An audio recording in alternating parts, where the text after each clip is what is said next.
Hey guys, it's your favorite bookworm. And today I want to talk about by viewer request. How it is that I got into reading and some of the stuff that I do personally to ensure that I try to read almost every day. It doesn't always happen every day because of course life happens, and despite being disabled and not working and stuff like that, I do actually try to have like a social life and go out and do things and stuff like that. But um yeah, I first got into reading pretty early on in my life. I started reading when I was 4 years old, and the first book, or I guess technically books, because I guess there are various versions of it, was of course the Bible. The the one that I remember from my childhood in English the most was probably the NIV, New International Version. And in Spanish, the Reina Valera, which of course is a classic. I can't remember what year. I think it was um 1960, 1960. Is the version that I grew up with. I know there are, various updated editions, but that's the one I believe I grew up with. And I'm Latino, so um and I started reading those at around honestly 4 years old. And um I grew up poor. I grew up in Holiday, Florida. Well, in the Holiday, Newport Richie area in Pasco County, Florida. And we were lucky enough to live very close by to a library. And when my parents were still together, it was like a maybe a 5 minute car ride. Um, and my mom, when in the few hours she wasn't working or she had off, like maybe one day a week, she would frequently take me and my brothers to the library, and we could check out books, and we could, you know, just sit down and read for a while. And from there, around 5 or 6, aside from the Bible, I started reading, again, you can tell my family is really religious, right? I'm Latino. What a big surprise. But those um Left Behind books about like the rapture and stuff. They would make kids versions, and I would read those as a kid as well. Um, in the library. And yeah, I just for whatever reason, I'm my verbal and reading skills and writing skills have always been really good. And like in school, I was always way ahead of the other kids in terms of my reading level, which for my ethnicity, unfortunately, is not often the case. But yeah, and like, I don't know, guys. My dad was also for a time an encyclopedia salesman for Grolier in Guatemala. So, um, and my mom was his secretary. That's what's up. Um, but yeah, I do feel like that has a lot to do with it as well. Like I come from in Guatemala like an upper middle class family.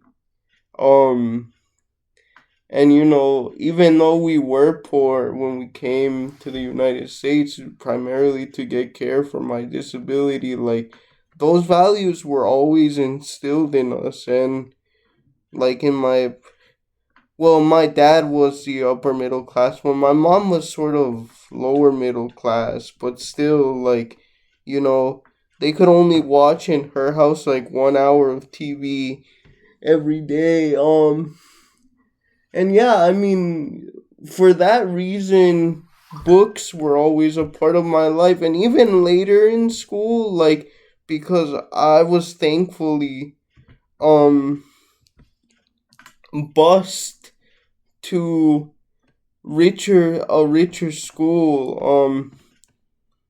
Shout out to Cody River Elementary School, um, which specialize in having only basically gifted and disabled kids. And then I was mainstreamed after a while, and once again just always at the library, always reading whatever I could get my hands on. Um, and writing as well, even though at that point I wasn't very good at it. And um, yeah, from there I got this. I forget what it's called, but it was this book program for disabled people that they gave me access to, where I could just, log on, and I had access to all of these different books, like in accessible formats with bigger text and stuff like that. I forgot what it was called, guys. But it was goaded for sure. Like the school gave me a computer, and my family didn't have internet most times. We didn't get regular internet until around maybe August 2010. Like, we would have periods where we would get it, and then, after like 6 months, maybe we couldn't afford to pay the bill for it. But I grew up with a single father, and he wasn't really good at managing money, and like, but then my mom started sending money for that, and so, but I could just download all these books. Um, I was more interested at that point, like going into middle school. Again, shout out to Seven Springs, and shout out to all the special education teachers that pushed for me to be bused to those schools, because I was better served there. That, like, I don't know. Yeah, I it just what became a regular part of my life. Now, as I started to get even older, then um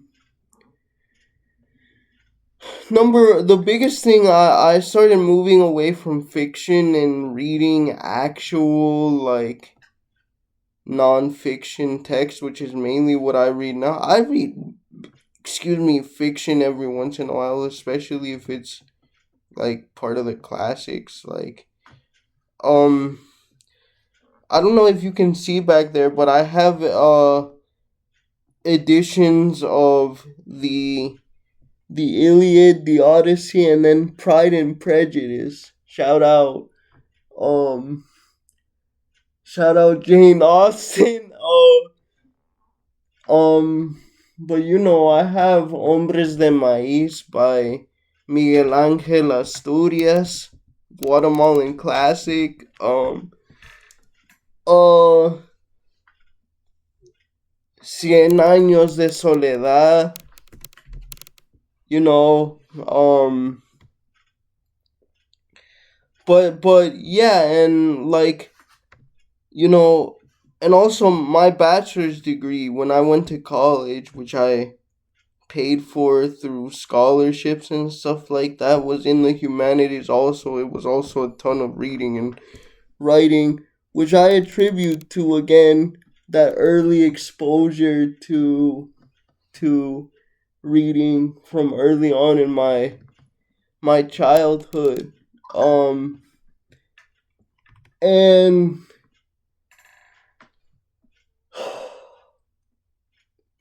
what was I gonna say? Um and then again in my master's degree too, man, like it was a great books curriculum at St. John's College in Annapolis, Maryland. I did that virtually though, just like my bachelor's degree. Uh and again, just I've never read more than I've read uh during that time. I was probably putting down like 150 to 200 pages a week of material across 3 classes for my master's degree, but I really just ended up developing a system where, and this is for me personally because I know a lot of these things are kind of subjective, but like um I would lock everything away, my phone, I would turn off the TV, um and stuff like that, make sure it was exceedingly quiet, um and I would just focus on reading. Like I said, I know some people, like I know a few people that actually prefer the opposite. When they're like reading and stuff like that and focusing on homework, they have to have music or something. That helps them concentrate, but I'm not one of those people. I find the noise very very distracting, so I don't do that. But one thing, especially in graduate school, since St. John's thing is kind of the whole that every class is like conducted Socratically. I did have to start taking notes, which is not something I usually did and still don't do. But usually the books that I read, I review them here on this channel. So I guess you could say I kind of do that, but just digitally in the form of like a video blog or something like that. Um but that's only been for the last 4 years, but yeah, I would take written notes. I probably have around, maybe when all was said and done, probably 100 to 150 pages of written notes on each of the texts that I had to read for my master's degree. And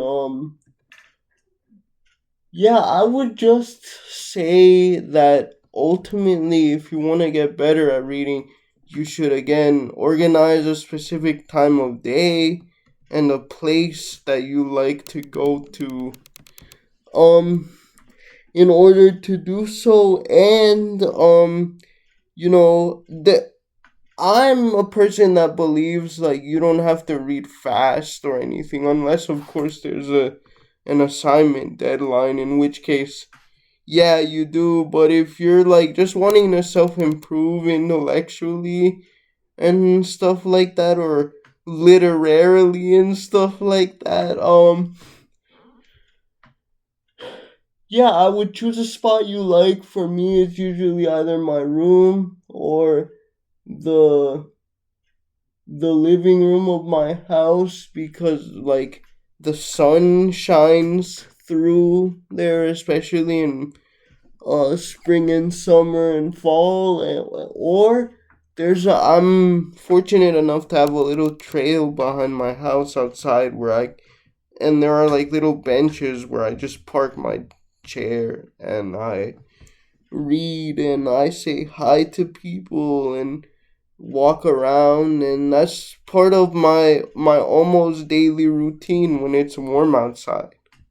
Um and in terms of once you're actually into the reading, um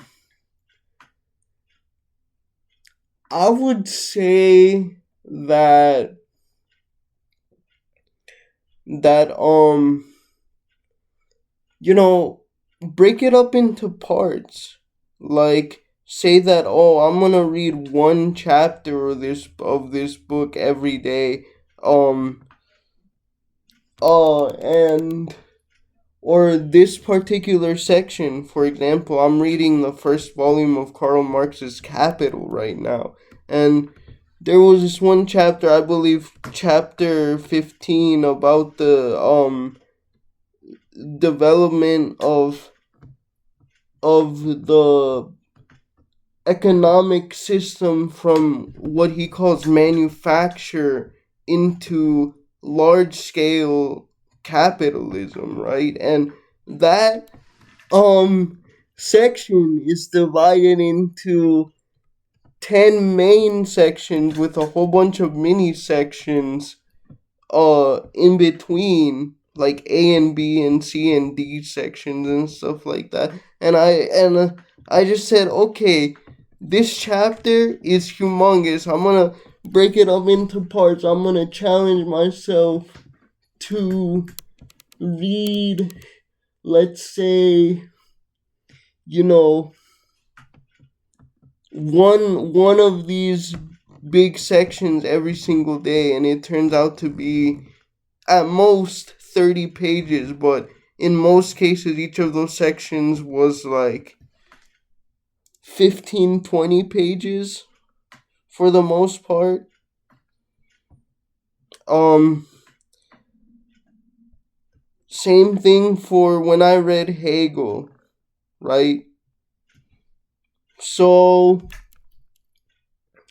yeah, guys, and another big thing is removing distractions. Silence your phone, put it away, put it where you can't reach it, right? If you need to lock it up, lock it up. But especially no technology, bro, because I know, bro, you get that itch to scroll, don't you? But no, no. Um and yeah, that's my advice and how I got into reading myself. All right, see you guys. Bye.